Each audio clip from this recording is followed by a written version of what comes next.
Yo, stop everything right now. I mean it. Put your phone down, close your laptop, turn off the noise for just a minute. Because what I'm about to say isn't just another video, another speech, another headline you scroll past.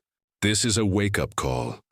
And if you ignore it, if you let it slide by, it might haunt you for the rest of your life. I'm Ibrahim Traoré, standing here on the red earth of Burkina Faso.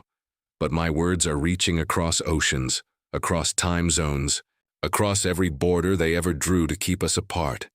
This isn't just about Africa. This is about you, Black America, my family, my kin, my reflection on the other side of the world. This is about every brother and sister in the Caribbean, in Europe, in every corner where our people have been scattered, hustling, surviving, building, dreaming. Let me take you back to a moment that changed me forever. I was a kid, maybe 8 or 9, sitting on the floor with my uncle in Ouagadougou. The TV was on, flickering with images from America, marches, protests, faces full of hope and pain. My uncle looked at me and said, "You see them? That's your family, don't ever forget it." But as I grew up, I realized the world was working overtime to make me forget. Every movie, every news story, every lesson in school was telling me, "You're alone. Your struggle is yours. Africa's pain is Africa's problem. America's fight is America's fight." And that's the biggest lie they ever sold us. Fast forward to the United Nations. I'm standing there, staring down Netanyahu's allies, feeling the weight of history on my shoulders. My heart's pounding, my palms are sweating. But I know I'm not just speaking for Burkina Faso.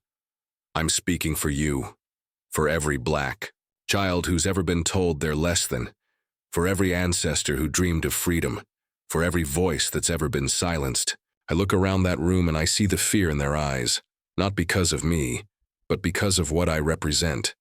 Unity, truth, a power they can't control.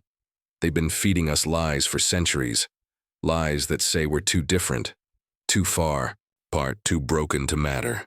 Lies that say your power stops at your block, your city, your country. Lies that say Africa's stand at the UN ain't your stand too. But I'm here to tell you, we're done with their scams. This is about us, Chicago to Accra, Harlem to Harare, coming together, grabbing our power, and building a future that makes their empires crumble. And I know some of you are thinking, but what can I do? I'm just one person. Trust me, I've been there. I've felt that doubt, that fear, that weight of history pressing down. But I've also seen what happens when we rise together. I've seen it in the eyes of a young coder in Lagos building apps that outsmart Silicon Valley. I've seen it in the hands of a farmer in Ghana, turning dry earth into green fields. I've seen it in the music that starts in a basement in Detroit and ends up shaking the world. So I'm asking you, no, I'm challenging you. Don't just watch. Don't just listen. Join the fight.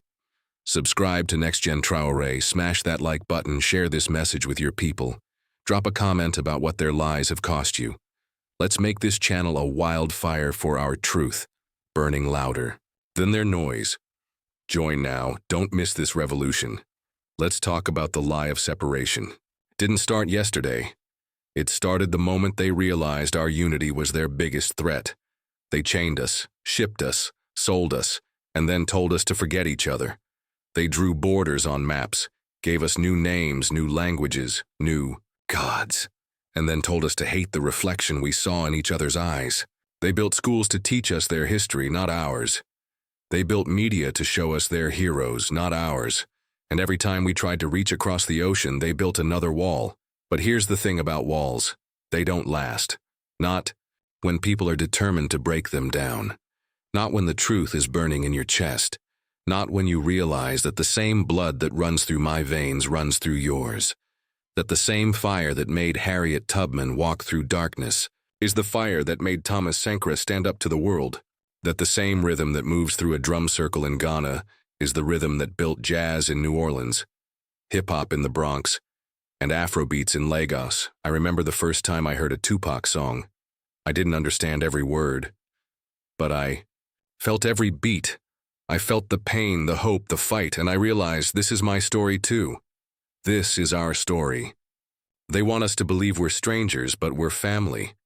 They want us to believe we're weak, but we're warriors. They want us to believe we're lost, but we're the map. Let's talk about media manipulation. Every headline, every news clip, every movie poster is a weapon. They show you Africa as a place of hunger, war, and disease. They show you Black America as a place of crime, chaos, and failure. They never show you the brilliance, the beauty, the genius. They never show you the tech hubs in Nairobi, the skyscrapers in Johannesburg, the poets in Harlem, the scientists in Atlanta. They never show you the mothers who build nations, the fathers who fight for justice, the children who dream bigger than the sky. Why? Because if you saw the truth, you'd realize you're unstoppable. If you saw the truth, you'd realize you're not alone. If you saw the truth, you'd realize that every time you win, we win. That every time you rise, we rise.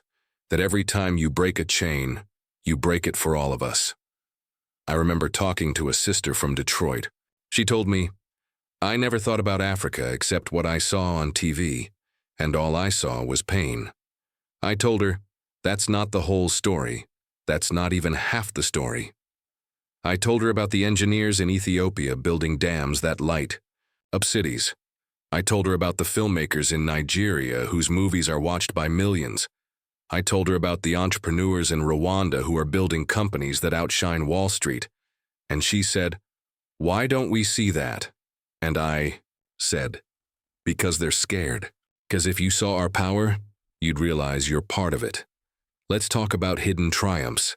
Let's talk about the jazz musicians in New Orleans who turned sorrow into sound. Let's talk about the hip-hop artists in the Bronx who turned struggle into poetry. Let's talk about the farmers in Senegal who turned dust into dinner. Let's talk about the women in Ghana who run markets, run businesses, run the world. Let's talk about the coders in Lagos who build apps that change lives. Let's talk about the teachers in Harlem who turn classrooms into launch pads. Let's talk about the power of unity. When we come together, we're not just strong, we're unstoppable. Look at history. Look at the civil rights movement in America. Look at the independence movements in Africa. Look at the way music, art, and culture have always crossed oceans, always found a way to connect us. Look at the way we show up for each other, even when the world tries to keep us apart. I remember the first time I saw a Black Lives Matter protest on TV. I was thousands of miles away, but I felt every chant, every step, every tear. I felt the same fire that burned in the hearts of my ancestors. I felt the same hope that carried them through the darkest nights. And I knew, this is my fight too. This is our fight. So let's break down how they keep us apart even now. It's not just about borders or passports. It's about the stories they tell, the images they show, the history they erase. It's about the way they make you feel like your pain is private. Your struggle is solo. Your dreams are just for you. But look closer. Every time you rise, every time you break through, every time you create something new, you're echoing a legacy that started long before you and will keep going long after. Let's talk about the economics of division. They want you to believe Africa is poor, that Black America is struggling, that we're always behind. But look at the numbers. Africa is the richest continent in resources: gold, diamonds, oil, cobalt, lithium, land. Black America is a trillion-dollar economy, a cultural engine that drives the world. But who owns the wealth? Who tells the story? Who gets the credit? Not us, not yet. I remember meeting a young entrepreneur in Nairobi. She was building a fintech startup, moving money across borders faster than any Western bank. She said, "They told me Africa was behind, but I see the future here." That's the truth they hide. The future is here. The future is us. Let's talk about the theft. Every time you see a sad headline about Africa, remember, someone's making money off that pain. Every time you see a story about violence in Chicago, remember, someone's profiting from that chaos. The same companies that sell you despair are the ones mining our gold, drilling our oil, selling our music, copying our style. They take our resources, our culture, our genius, and sell it back to us at a markup. But here's the flip side. Every time we build, every time we create, every time we connect, we take back a piece of what's ours. Every Black-owned business in Detroit, every tech hub in Lagos, every artist in Harlem, every farmer in Ghana, that's a victory. That's a crack in their system. Let's talk about culture as resistance. They tried to erase our languages, our drums, our dances, our names. But we turned survival into art. We turned pain into poetry. We turned chains into rhythms that move the world. Jazz, blues, reggae, hip-hop, Afrobeats. These aren't just music genres. They're battle cries. They're blueprints for survival. They're proof that no matter how hard they try to break us, we come back stronger, louder, prouder. I remember the first time I heard Fela Kuti, the way his music cut through the noise, the way his words challenged power, the way his rhythms made you move even if you didn't want to. That's the power of culture. That's the power of unity. That's the power they fear. Let's talk about the new generation. The young leaders, the activists, the dreamers who aren't waiting for permission. The ones building apps in Nairobi, launching podcasts in Atlanta, starting businesses in Accra, organizing protests in London. The ones who see the world not as it is, but as it could be. The ones who know that unity isn't just a slogan, it's a strategy. I met a young woman in Kigali, Rwanda. She told me, "My grandmother survived genocide. My mother rebuilt this country. I'm building the future." That's the spirit I see everywhere I go. That's the spirit I see in you. Let's talk about the power of technology. For the first time in history, we can talk to each other without a middleman. We can share our stories, our music, our dreams, our victories. We can build bridges across oceans, across languages, across time zones. We can organize, mobilize, strategize. We can create our own media, our own platforms, our own narratives. But with that power comes responsibility. We have to use it. We have to tell our stories. We have to support each other. We have to build together. Because if we don't, someone else will tell our story for us, and you know they'll get it wrong. Let's talk about the economics of unity. When we support each other, we build wealth that lasts. When we invest in each other, we create opportunities that multiply. When we share knowledge, we build power that can't be stolen. Imagine if every dollar spent in Black America, every bomb investment in Africa, every partnership across the diaspora was a brick in a bridge that no one could tear down. I remember a conversation with a brother from Jamaica. He said, "We've got the land, you've got the tech, they've got the culture. Imagine if we put it all together." That's the dream, that's the plan, that's the revolution. Let's talk about vulnerability. I'm not perfect. I've made mistakes, I've doubted myself, I've felt the weight of history, the pressure to be strong, the fear of failing my people. But I've also learned that strength isn't about never falling. It's about getting back up. It's about reaching out. It's about building together. There are days I wonder if we'll ever break through. There are nights I lie awake, thinking about the ancestors who never saw freedom, the children who still go to bed hungry, the dreams that still feel out of reach. But then I remember the victories, big and small. I remember the faces of the people I've met, the stories I've heard, the hope I've seen. And I know, we're not alone. We're not finished. We're just getting started. Let's talk about the call to action. This isn't just about watching a video or liking a post. This is about building something real. This is about connecting with your family across the ocean. This is about supporting Black-owned businesses, investing in African startups, sharing our stories, lifting each other up. This is about building a legacy that lasts. Imagine a world where every Black child knows their history, their power, their potential. Imagine a world where Africa isn't just a headline, it's a headline maker. Imagine a world where Black America isn't just surviving, it's thriving, leading, inspiring. Imagine a world where we don't just react to their stories, we write our own. Let's talk about the future. The world is changing, old systems are crumbling, new opportunities are opening. The question is, will we seize them? Will we build together? Will we rise together? Or will we let fear, doubt, and division keep us apart? I believe in us. I believe in you. I believe in the power of unity, the power of truth, the power of love. I believe that together we can build a future that honors our ancestors, empowers our children, and shakes the world to its core. So I'm asking you, no, I'm inviting you. Join the movement. Be part of the revolution. Don't just watch, act. Don't just listen, speak. Don't just dream, build. The bridge is open, the time is now. Let's dig deeper into the roots of this division. It's not just about what they show you on TV or what they write in textbooks. It's about the systems they built to keep us apart. Systems that run on fear, on profit, on the idea that if we ever truly unite, their power is finished. Think about it. Why do they invest so much in keeping us distracted, divided, and doubting? Because they know the truth. They know that when Black America and Africa link up, when the diaspora comes together, we become the world's most unstoppable force. That's not just talk. That's history. Look at the civil rights movement in the U.S. It didn't just change America. It inspired independence movements across Africa. When Dr. King marched in Selma, freedom fighters in Ghana, Nigeria, and South Africa were watching. When Mandela stood up in South Africa, Black leaders in America felt that echo. Our struggles have always been connected, even when they tried to hide it. But it's not just about the past. It's about right now. It's about the way Black culture shapes the world, music, fashion, language, art.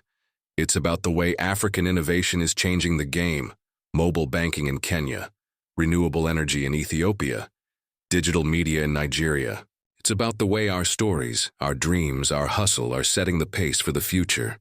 Let's talk about the economics of exploitation. For centuries, they've taken from us our labor, our land, our ideas, our culture. They built their wealth on our backs, then told us we were poor. They mined our gold, our diamonds, our oil, our mines, then told us we had nothing. But the truth is, we've always had everything we needed. We just needed to see it, to claim, give me to build with it. I remember visiting a gold mine in Burkina Faso. The workers were young, smart, and determined.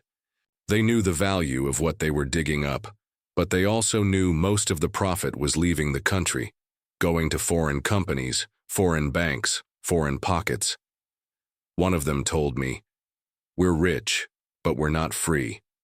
Not yet." That stuck with me, because it's not just about money, it's about control.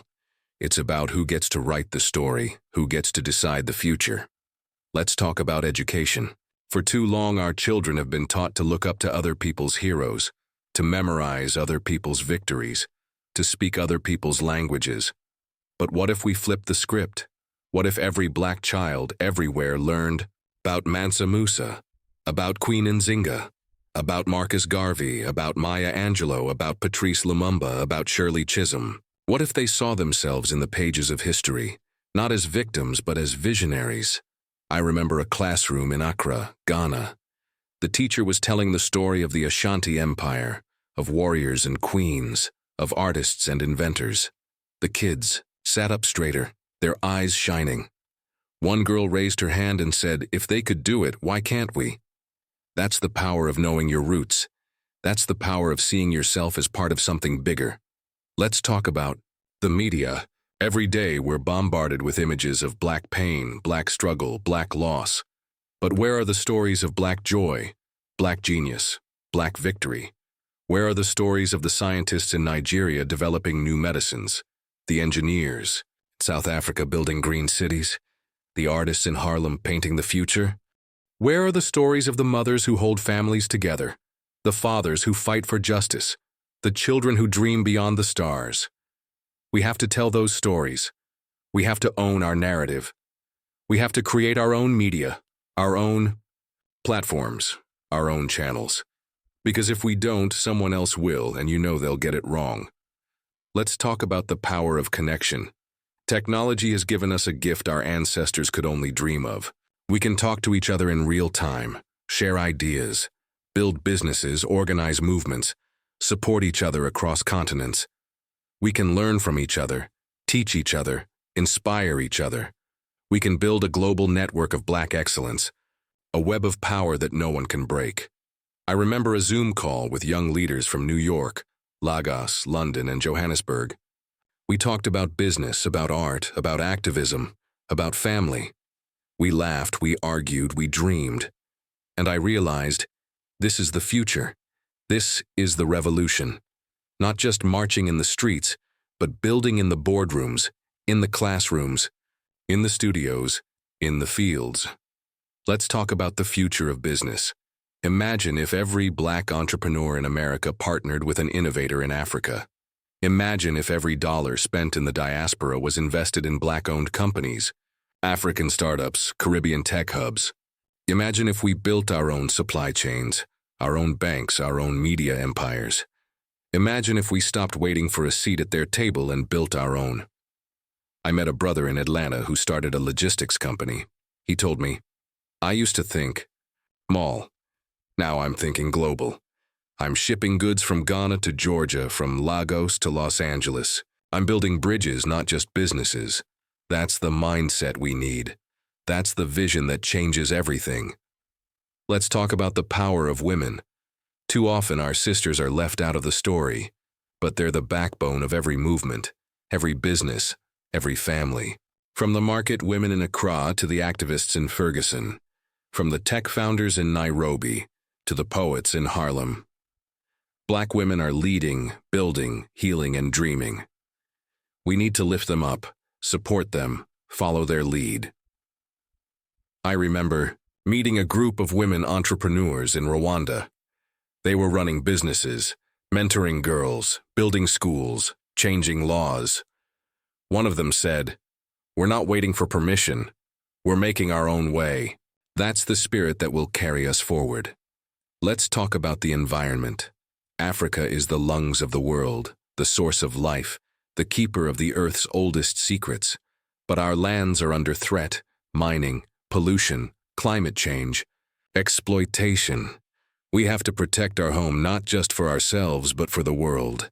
We have to invest in green energy, in sustainable farming, in clean water, in the future of our children. I remember walking through a reforestation project in Burkina Faso. Young people were planting trees, restoring the land, bringing life back to the soil. One of them said, "We're not just planting trees, we're planting hope." That's the kind of vision we need, one that looks beyond today, beyond tomorrow, to the next generation. Let's talk about health.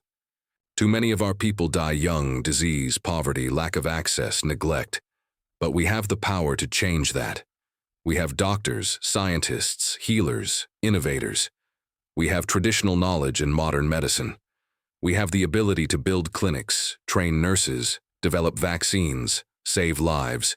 We just need to invest in ourselves, to trust ourselves, to believe in ourselves. I remember meeting a doctor in Nigeria who was developing a new treatment for malaria. He said, "They told me it couldn't be done here. But I know my people. I know our strength." That's the kind of faith that moves mountains. Let's talk about education again. Not just in schools, but in homes, in communities, in every conversation we have. We need to teach our children to dream big, to think critically, to love themselves, to know their history, to build their future.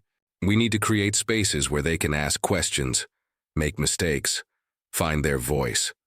I remember a mother in Harlem who told me, "I tell my son every day, you are powerful, you are brilliant, you are loved." That's the kind of affirmation that changes lives.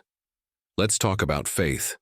Not just religion, but the deep, unshakable belief that we are destined for greatness, that we are more than what they say we are, that we are the children of kings and queens, of warriors and builders, of dreamers and doers, that we have a purpose, a mission, a destiny.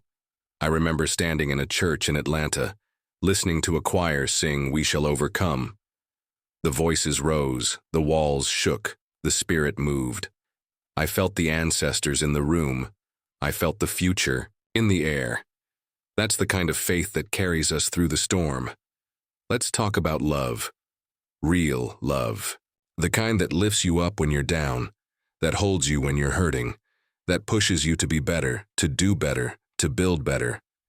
The kind of love that says, I see you, I hear you, I need you. The kind of love that builds families, communities, nations. I remember a father in Lagos who told me, I work hard every day so my children can have a better life. That's my revolution. That's the kind of love that changes the world. Let's talk about hope. Not the kind that waits for things to get better, but the kind that makes things better. The kind that builds, that fights, that dreams, that never gives up. The kind of hope that says, no matter how hard it gets, we're not finished.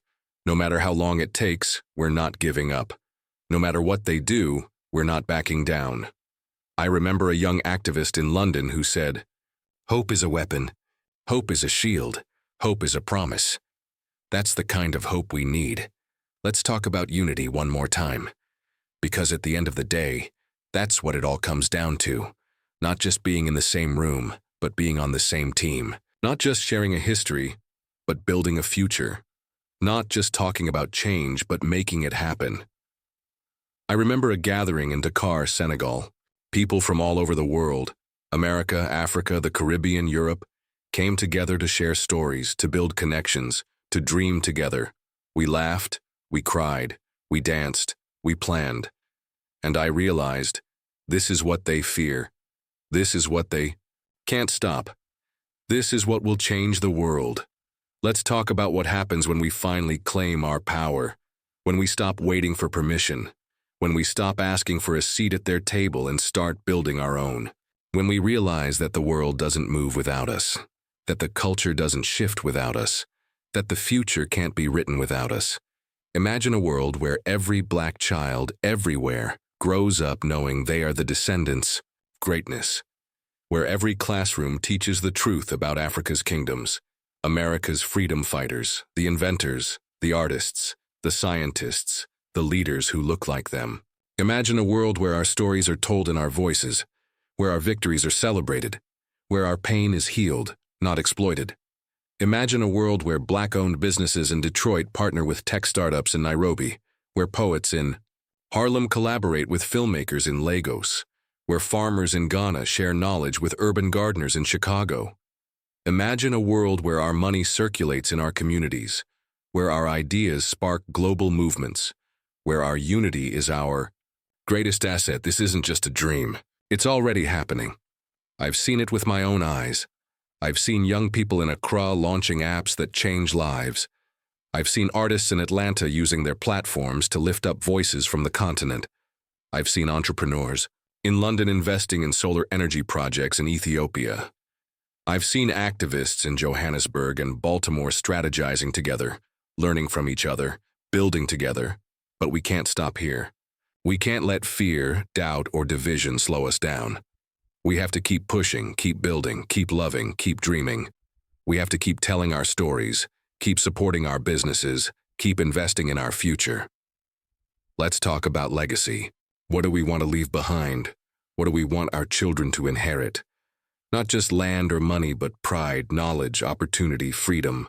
We want them to know where they come from, to be proud of who they are, to have the tools to build whatever future they choose.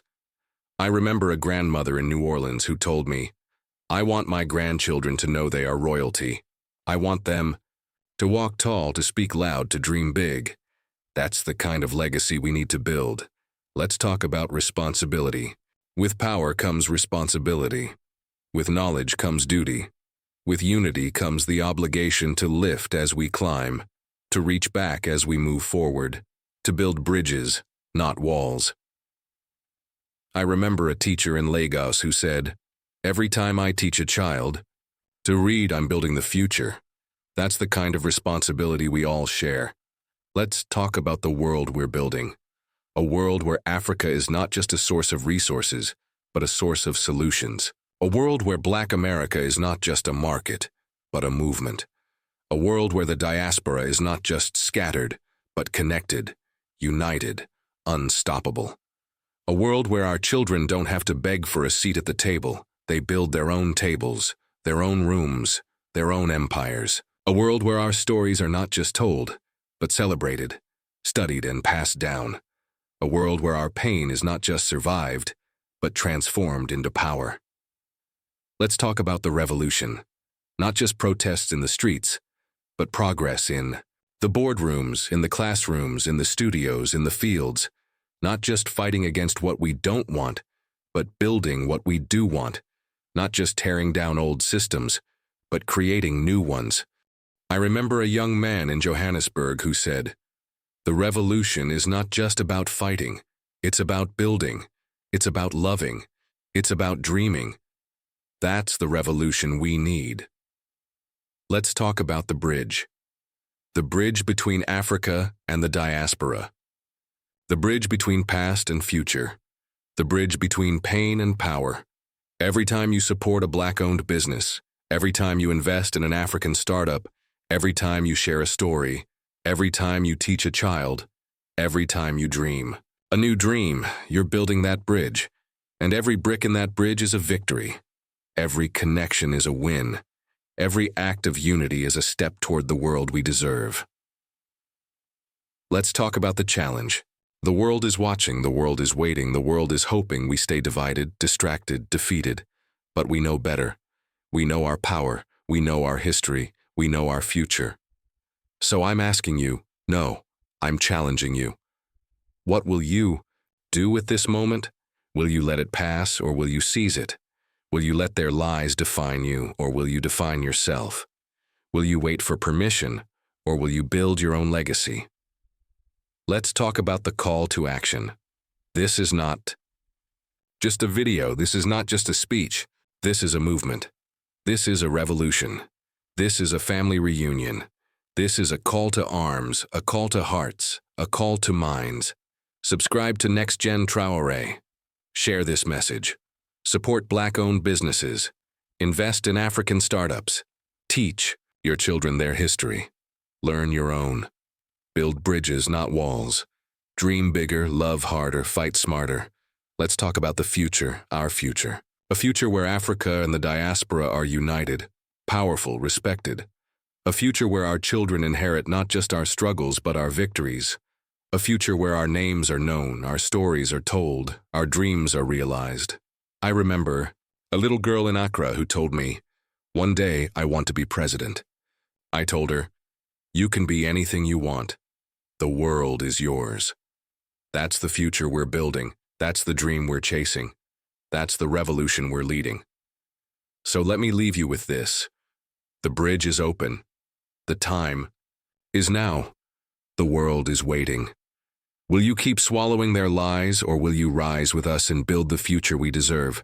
The choice is yours. The power is yours. The future is ours.